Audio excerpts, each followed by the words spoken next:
Ignition sequence start. 6, 5, 4, 3, 2, 1, 0. Liftoff. We have a liftoff.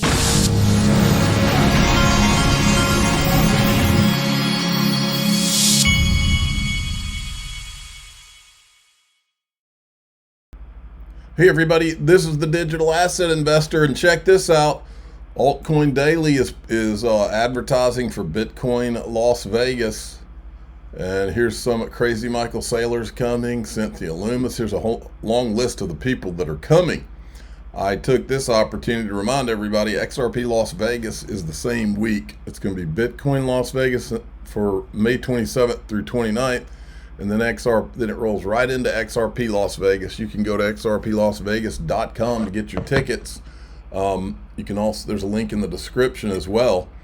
Here's some of the people coming. Just look at those people. Brad Garlinghouse, he'll be interviewed by Dr. Chris Brummer from Georgetown Law.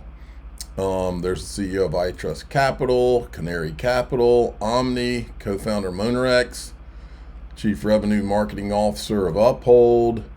We've got the guy from President Enterprise MoonPay, Axelar, EZA, both of the brothers from EZA, Matt Hogan from Bitwise, Boone Bergsman, Web3 Industries, Paul Barron Network, David Schwartz, John Deaton, Meta Lawman, James Murphy, Lynette Zhang, Jason Cousins, Andy Scheckman.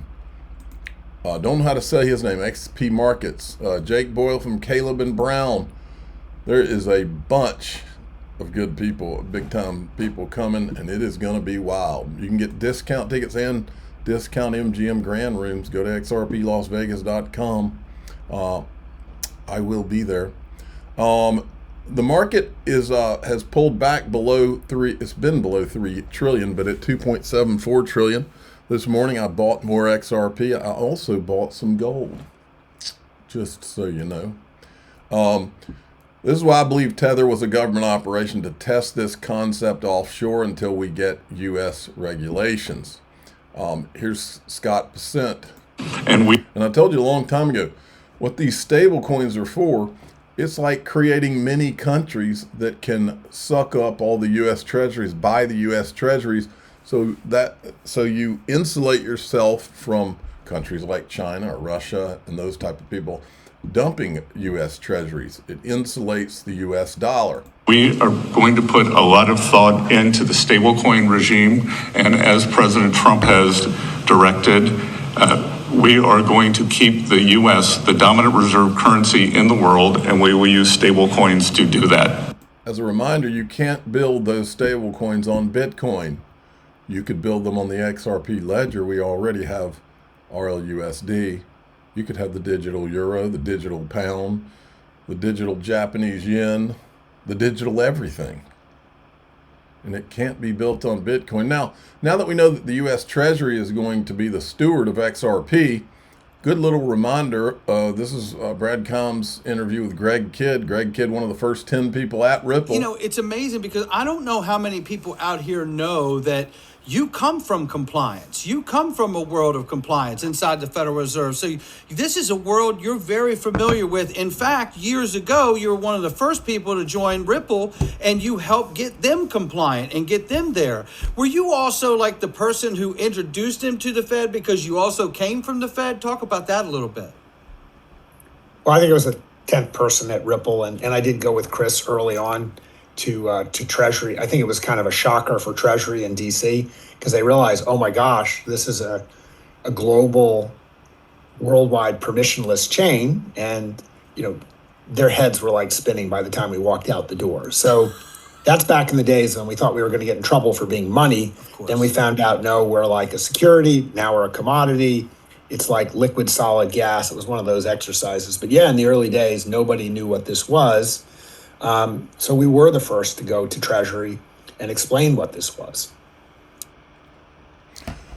And then after that, they had several U.S. Treasury people come through Ripple on the board and as advisors.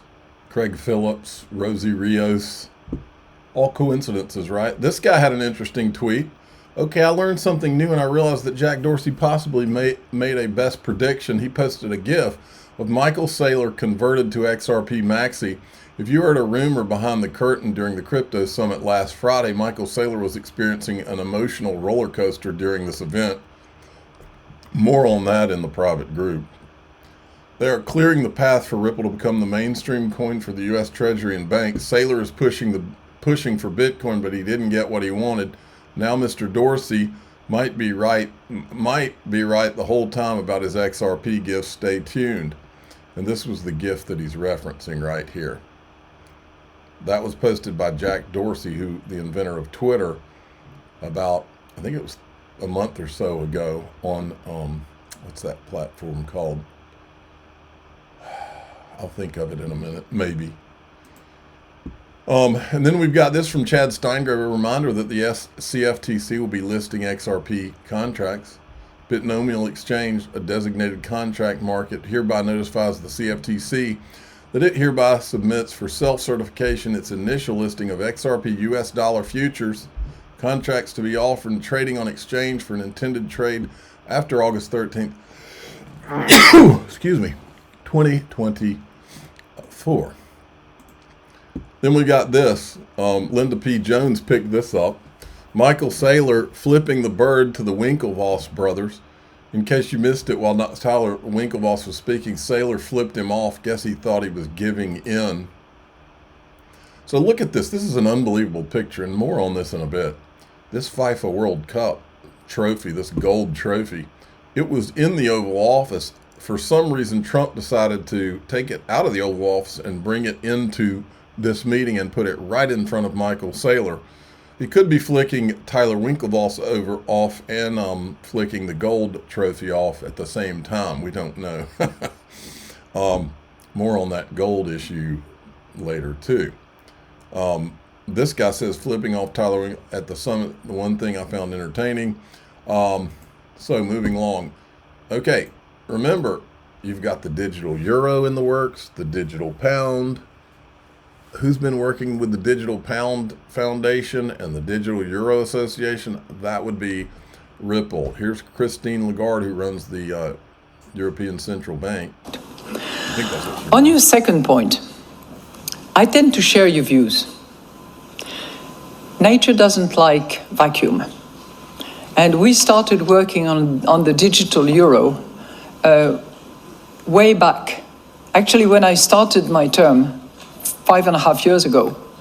And I'm not claiming, parentality on the digital euro, because my colleague Benoît Cœuré had already committed a speech on this matter before I arrived. But I certainly carried on with that project, and subsequently Fabio Panetta on the board and then Piero Cipollone, who has replaced Fabio, have taken the lead together with a very, very good team, which is focused on accelerating the pace and hopefully campaigning enough with all the stakeholders, meaning European Parliament, meaning European Council, meaning European Commission, so that we can eventually, not put to bed, but put to reality this digital euro.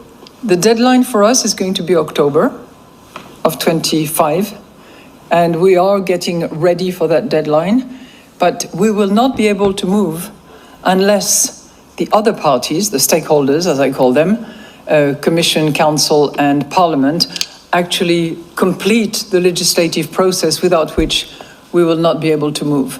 And I think it is critically important, and it seems to the agnostic or the skeptics, it seems to be more relevant and more of an imperative now than ever before, both on the wholesale and on the retail level, both.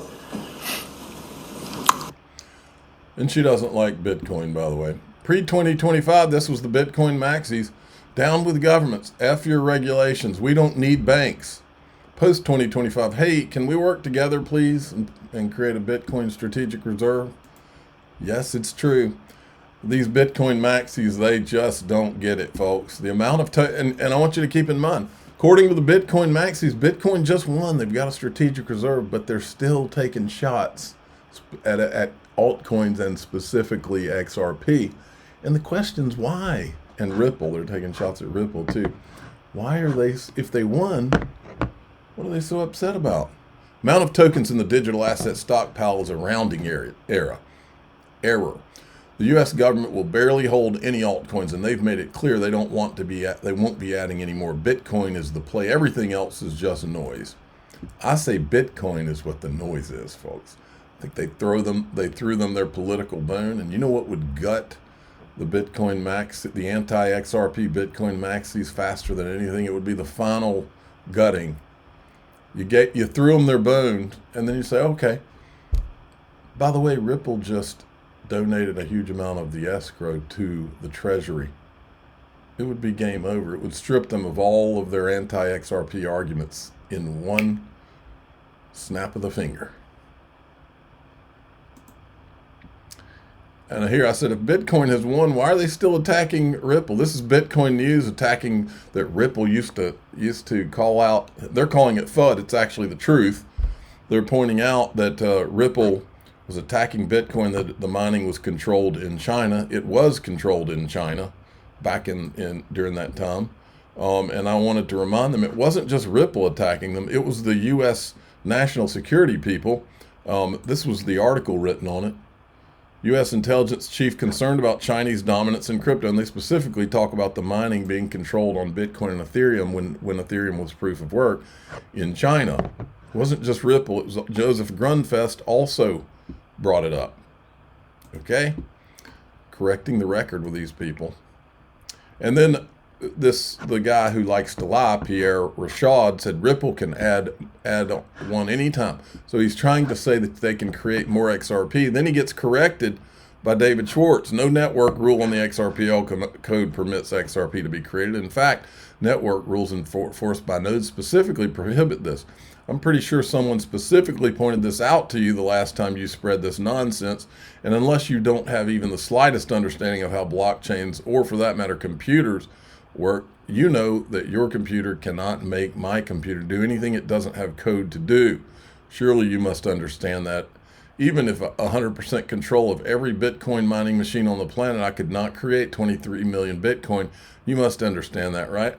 Well, not counting the same bug allowed creating unlimited Bitcoin, something not possible on the XRPL because of the sophisticated invariant checking system.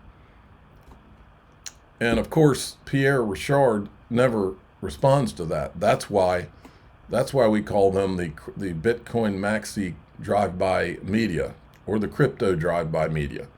They drive by, they take a shot that's not true. Then when someone answers them and explains to them all the details of why that's not true, they don't say anything because they know these are lies. Here's Bitcoin Maxi Brian Armstrong. Look, folks, this industry, he's right in this clip that life has been breathed into this industry.